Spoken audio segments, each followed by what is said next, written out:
Hello, everyone. Thank you for RSVPing and for joining us in our actual first series live as a part of our series specifically for higher ed. We're so excited to kind of foray into this group of leaders because what I've learned through a pretty cool listening tour I've been on over the past few months is that particularly women of color leaders in higher ed um, have some opportunities where they would love to be served by an executive coach that can help them with their leadership journey. So I'm super excited today to offer a few tips for 15 minutes. We get on here once a month and we share some leadership tips that may help you with some challenge either that you're experiencing or that you may experience. And let's just give you those tips before you experience them in your journey as a leader. So today is all about setting yourself up for success as the semester starts, particularly as a woman of color executive, starting in a new campus, and all of the effort is around supporting the students, right? New students coming to campus, orientation, preparing syllabus, all of those things. And often we forget about preparing for our staff as they're about to return to campus. And so I thought today we'd spend just a few minutes. I'm going to give 4 tips on how to prepare and set yourselves up for success as leaders when your staff returns to campus. And here's the good part. Even if you're not a woman of color executive in higher ed, you still have some staff coming back to work because they might have been off for the summer or whatever. So these tips hopefully can be applicable to wherever you sit, whatever industry you sit. But today I'm going to focus specifically for our higher ed series on women of color leader in higher ed. Okay, so let's jump right into this content because we try to keep it tight and right, 15 minutes, and then we'll have you on your way. So the first tip is to plan in advance for ways to connect with your team. This is so important for you as a leader to be thinking about how do you want to reconnect? Are you doing a staff retreat? Are you doing some type of social, some happy hour? How are you reconnecting as humans with your team? Because often once the campus opens up, classes start, etc., you all are so involved in the logistics and the energy that it takes to educate and to support students on campus that you forget to connect as humans. You forget to connect as a team. And so it is important for you, particularly right now, it's August, you are about to get started, to take some time and think about, okay, I should have a staff retreat. We have some updates. I want to see how people are doing. I want us to reconnect. And so plan that. Create an agenda, send out an email to your staff, even if you all are still hybrid, and find a way to all come together in some fashion to connect as humans. And as a leader, to share your updates, to share your plans for the school year, to share maybe some updates from the university or from your discipline, right? There might be some new research that you want to talk about.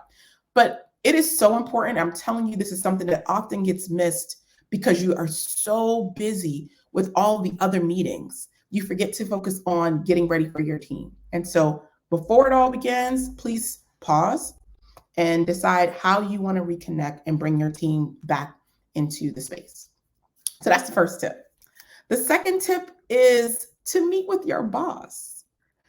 And this is one, particularly for colleagues across the university setting. You're like, I don't meet with my dean or my provost that often. We kind of leave me alone. And there's an allure to that you're not micromanaged by a leader, perhaps. And that's fine. Particularly as you're starting the new academic year, it's so important to have a one-on-one meeting with your direct boss. This allows you to confirm or reconfirm the game plan, the goals, the big picture for the department, for the university, for any aspect, for maybe some cultural nuances that you all want to work on. You can share your vision with them and make sure that they're aligned with what you want to do, right? So again, they are likely out there doing all the things that they have to do in their roles, politically speaking, whatever the case is. but it would not hurt and actually will help you if you just, even if it's a 30-minute coffee time, to get some time with your boss to just make sure you get some alignment and some confirmation on how things are going to move forward in this academic year. Okay. The third tip is to catch up on what's going on in the landscape in your world, whether or not that's updating yourself on university news, because check it out. You probably have taken your summer off, rightfully so. You deserve it. You had your head in a book, your feet in the sand, whatever the thing has been that you've enjoyed over the summer. And that's fantastic. As you come back to campus, though, people expect you to be in the know. And so try your best to grab hold of whatever intel you can to know what you missed, what's going on, what's the new direction that the university is taking or that they are continuing on. Check in with your own academic publications, perhaps even your professional organizations, just to get clarity on what's been up over the summer or what new research is out there, et cetera. Because here's the thing, folks expect you to know as the leader. And sometimes you're kind of like, well, why would I know that? I don't know everything. I'm in my world. I'm in my department bubble. But your team expects that you are the road to information university-wide. So in order to make sure that you are showing up confidently and comfortably as an executive in your role, it's important that you know what's going on. So take some time, maybe have a few coffee chats with some folks across the university or even across schools and other locations. You want to know what's going on and have your eye on whatever is the evolving landscape in your discipline, in your field. So that's the third tip. And then the final tip is to woosah. And what I mean by that is to just breathe, right? You are about to go into that really high moment, high energy moment for all campuses across the country, across the world even. And so sometimes, particularly in your role, there's a lot for you to do. And you will find yourself just like running. And you often forget to take care of yourself and just take a moment to breathe. And so my fourth tip for you as an executive in this role that has a lot of demands on you, a lot of people asking you questions, students, parents, faculty, staff, everyone is looking at you for answers. Take a moment, close the door, sip some tea or coffee, a little wine if that's your thing, but just take a moment to breathe and collect your own self. Some folks that I work with, they journal. Some of my clients, they like to take long walks and hike in their area. Whatever it is for you to slow down and breathe and take a moment for yourself, that is so important because I don't want you to get lost in it all. And then you have burnout because you haven't taken time for yourself. So those are my 4 tips. Again, they are so simple. Plan for your team, plan to connect as humans, meet with your boss and get clear on what the game plan is for the year. Find out what's been going on in the landscape while you've taken your break, and then breathe and take care of yourself. Now, hopefully you found this to be helpful. And I also hope that my friends across other industries realize, oh yeah, it is pretty, these are things that I could do in my world as well, right? Again, while I'm focusing on, and the context I'm setting is within higher education, if you're in tech and folks took some time off, you need to start thinking about how are you bringing in the fourth quarter and plan to have a meeting, right? An offsite of some sort. You need to meet with your boss and realign as you close out the fiscal year, right? All these things are transferable and hopefully helpful to you as an executive, regardless of industry.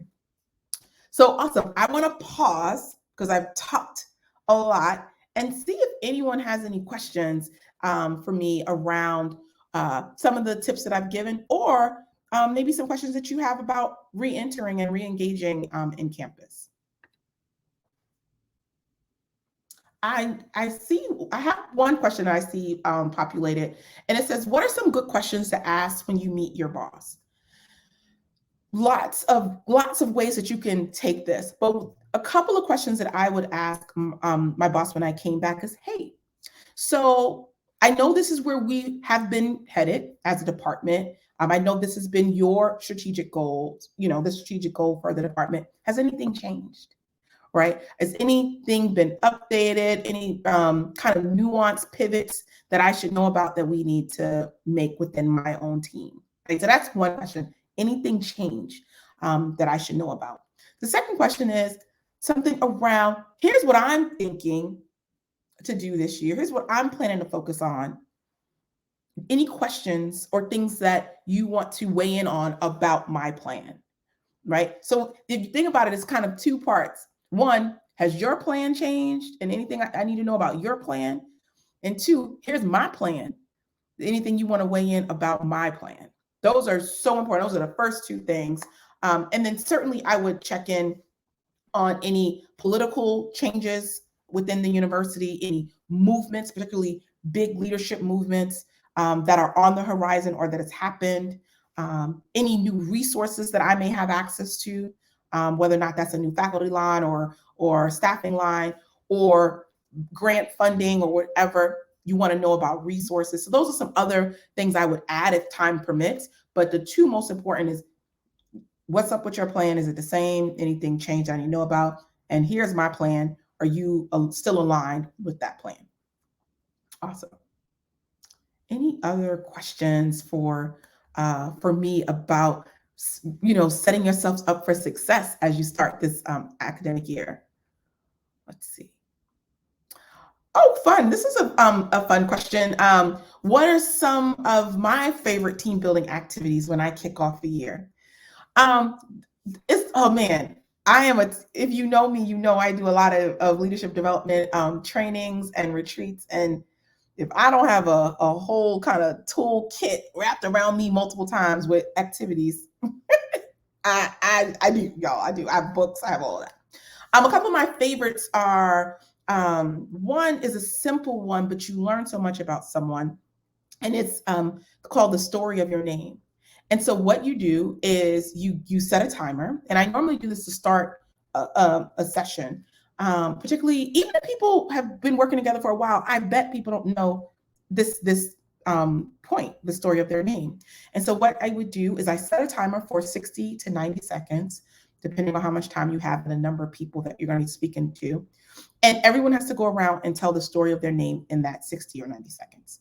So example for me, I would tell them how my dad was reading a Jet magazine.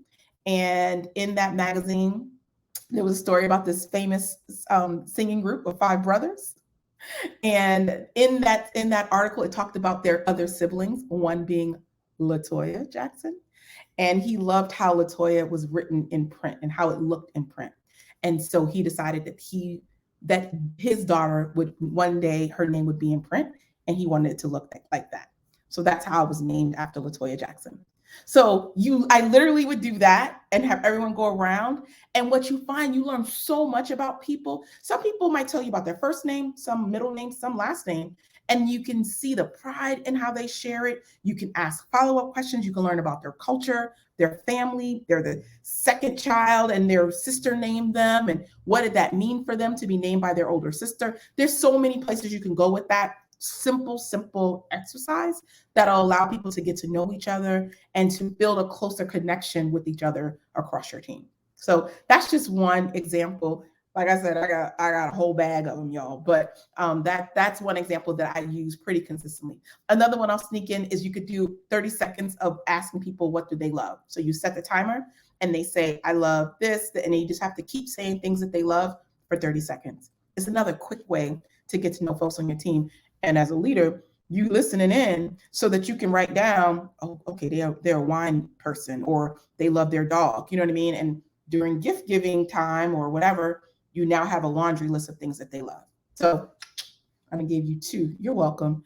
And the cool thing about both of those before I end is you could do that both in person or on virtual platforms. So anyway, I hope that was helpful. I'm going to wrap. Thank you for your questions. If you have other ones, feel free to drop them in the chat or to DM me. Also, if you need more tips or resources, go and check out my website, and I have a downloadable roadmap for leading successfully in higher ed. So go and check that out and download it, and you might find that equally as helpful. All right. It has been a treat interacting with y'all today. Thank you so much. Good luck with the start of the year, and I will see you next month for our next topic. Okay. Bye, y'all.